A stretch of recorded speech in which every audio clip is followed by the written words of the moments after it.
முருகா, எனது வல்லமையால் உருவாக்கப்பட்ட சக்திவேல் வெல்ல முடியாத வகையெல்லாம் இந்த வேலை கொண்டு வென்றது. முடிவில் வீரவேலை வீசி சூரனை சம்ஹாரம் செய்தது. வேல் என்றால் முருகன், முருகன் என்றால் வேல் என்று சொல்லும் அளவு இது என்றும் உன் கரத்திலேயே இருக்கட்டும். எங்கு எவரை அழிக்க ஏவினாலும் அதை முடித்து வெற்றி வேலாக மீண்டும் உன்னிடமே வந்து சேரும்.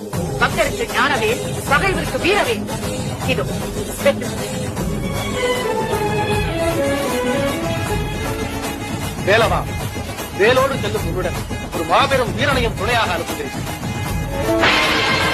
வீரவா, நீயும் ஒரு சகோதரர்களும் பூதப்படைகளுக்கு தலைமை தாங்கி முருகனுக்கு துணை புரியும். வெற்றி வேலனுக்கு துணை வீரவாகு என்ற தத்துவத்தை மறக்காமல் வெற்றி வெற்றி என்று சென்றவிடமெல்லாம் சிறப்படையுங்கள்.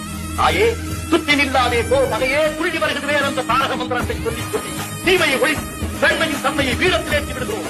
அன்னை பராசக்தியே ஆகிய அனுப்புகிறேன். வெற்றியோடு திருப்புங்கள். எமது பூரண நல்லாசி.